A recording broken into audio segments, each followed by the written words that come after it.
배가 불편한 상태로 1년을 버텼다는 분들이 있어요. 큰 병이 있다는 말을 들은 것도 아닌데 하루가 계속 불안하고 신경 쓰이는 상태. 병원 가서 검사해보면 이런 말을 듣죠. 검사에는 이상이 없습니다. 그런데 마음이 놓이기보다 오히려 더 혼란스러운 분이 많아요. 그럼 나는 왜 이렇게 힘들지? 이 정도로 불편한 내가 예민한 건가? 오늘 영상은 이 질문을 정리하는 영상입니다. 당장 이걸 드세요. 이걸 끊으세요. 같은 처방 영상이 아니에요. 왜 검사에서는 정상이었고 그런데도 배는 계속 힘들었는지 그 구조를 차분히 설명드릴게요. 대장 내시경, CT, 혈액 검사는 암, 염증, 출혈, 구조적 이상 같은 큰 질환을 확인하는 검사예요. 그러니까 검사 정상은 대부분 이런 뜻입니다. 지금 당장 위험한 병이 보이지 않는다. 구조적으로 망가진 곳이 확인되지 않는다. 하지만 여기서 많은 분들이 착각해요. 그럼 문제없는 거네가 아니라 큰 병은 아닌데 기능이 불편할 수는 있다가 더 정확해요. 예를 들어요.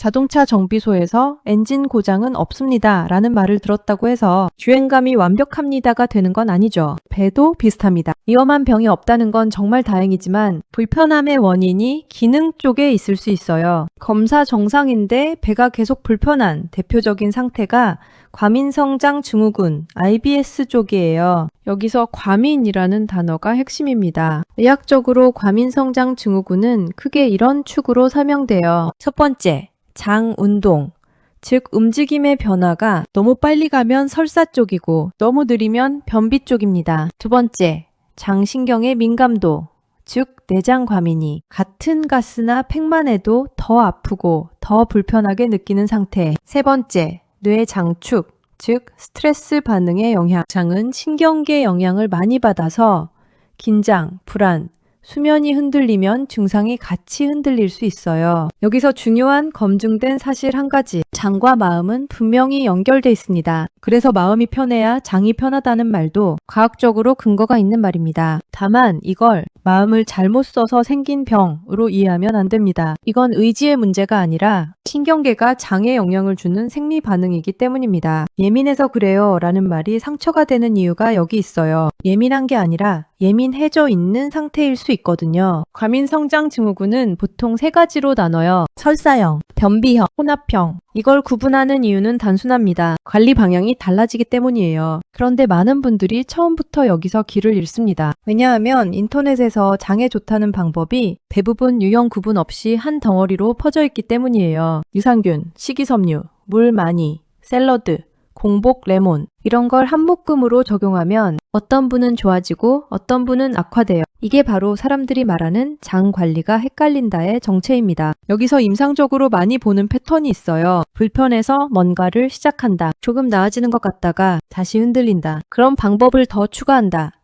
결국 내 장이 뭘 싫어하는지 더 헷갈리게 된다. 특히 과민성장 증후군은 장 자체가 예민한 상태라서 한꺼번에 바꾸면 원인 추적이 더 어려워져요. 그리고 증명된 사실 하나 더. 식이섬유도 종류가 다르고 장에서 작동하는 방식이 달라요. 어떤 섬유는 수분을 머금어 변을 부드럽게 만들고 어떤 섬유는 장내 발효를 늘려 가스팩만을 늘릴 수 있어요. 그래서 식이섬유는 무조건 좋다는 말은 너무 단순화된 표현이에요. 유산균도 비슷해요.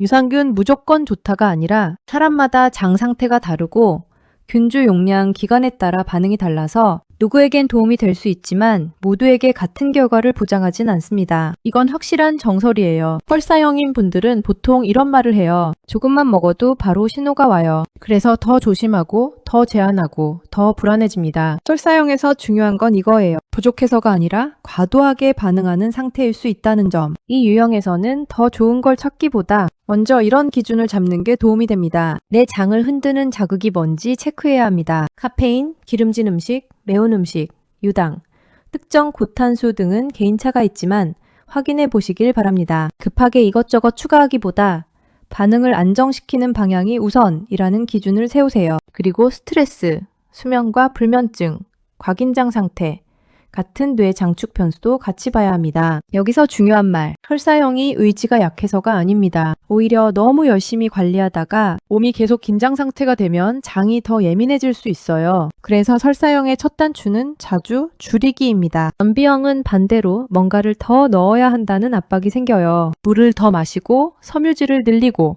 억지로 배출하려고 하고요. 그런데 변비형에서 자주 놓치는 건 리듬이에요. 장도 리듬이 있고 배변도 습관의 영향을 크게 받습니다. 검증된 사실로 알려진 원리 중 하나는 장운동은 신호 반응의 반복으로 습관화된다는 점이에요. 특정 시간대, 특히 아침 식후에 장이 움직이려는 반사가 생기는데 이 리듬이 깨지면 장도 멈춘 느낌이 강해져요. 그래서 변비형의 첫 단추는 종종 이렇습니다. 무작정 밀어내기보다 내 장이 반응하는 시간대를 다시 만들기. 섬유질도 갑자기 확 늘리기는 부담이 될 수 있으니 반응을 보며 순차적으로 조절하기. 활동량, 수면, 수분도 폭발적으로가 아니라 일관성 있게 규칙적으로 꾸준히 하기를 권합니다. 중요한 건 많이가 아니라 꾸준히예요. 변비형은 특히 급하게 바꾸면 오히려 몸이 더 버거워질 수 있어요. 혼합형은 가장 헷갈립니다. 어제는 설사, 오늘은 변비. 그래서 관리가 계속 바뀌고 제품도 계속 바뀌고 마음도 흔들려요. 이 유형에서 중요한 첫 단추는 이거예요. 하나의 방법으로 고정하고 해결하려고 하면 안 돼요. 패턴을 먼저 잡아보세요. 스트레스, 잠 부족, 특정 음식, 일정 변화 등으로 언제 악화되는지, 가스, 복부 팽만, 통증 위치, 배변 후 변화 등으로 악화 신호가 뭔지 나를 자세히 살펴야 합니다. 혼합형은 의지 문제가 아니라 변수가 많아서 더 복잡한 경우가 많아요. 그래서 이 유형에서 가장 큰 실수는 방법을 계속 추가하는 것입니다. 추가할수록 원인이 더 안 보이거든요. 여기서 오늘 영상의 핵심을 하나로 묶을게요. 관리의 출발은 방법이 아니라 방향입니다. 그리고 방향을 잡기 전에 꼭 확인해야 할 것도 있어요. 이건 중요한 안전장치입니다. 다음 같은 경우는 과민성이라고만 넘기지 말고 의료진과 상의가 필요합니다. 원인 모를 체중 감소, 혈변, 흑변, 야간에 깨서 설사를 할 정도로 심한 증상, 빈혈, 지속적인 발열, 가족력 대장암, 염증성 장질환 등이 있거나 중장년 이후에 새로 시작된 심한 변화. 이건 겁을 주려는 말이 아니라 건강 채널로서 반드시 알려야 하는 기준입니다. 오늘 영상에서 꼭 기억할 3가지만 다시 정리할게요. 첫 번째, 대장 검사의 정상은 위험한 병이 없다는 뜻이지 불편함이 거짓이라는 뜻이 아닙니다. 두 번째, 배의 불편함은 유형이 다르고 그래서 관리 방향도 달라야 합니다. 세 번째, 좋아지지 않았던 이유는 종종 방법이 부족해서가 아니라 방향이 엇갈렸기 때문입니다. 마지막으로 꼭 드리고 싶은 말씀 하나만 더 있습니다. 이 영상은 사무라는 영상이 아닙니다. 증상이 오래 지속되거나 생활을 계속 방해할 정도라면 혼자 버티는 게 답이 아닙니다. 이건 의지의 문제가 아니라 도움을 받아야 할 신호일 수 있습니다. 다음 영상에서는 음식을 다룰 거예요. 다만 뭘 먹어라가 아니라 헷갈리지 않게 정리하는 기준을 만들 겁니다. 어떤 사람에게는 도움이 되고 어떤 사람에게는 부담이 되는 이유, 그리고 유형별로 음식 접근을 어떻게 다르게 볼지 이 흐름으로 이어가겠습니다. 오늘 영상이 도움이 되셨다면 구독과 좋아요 부탁드립니다. 오늘도 건강한 하루 되시고 다음 영상에서 뵙겠습니다. 감사합니다.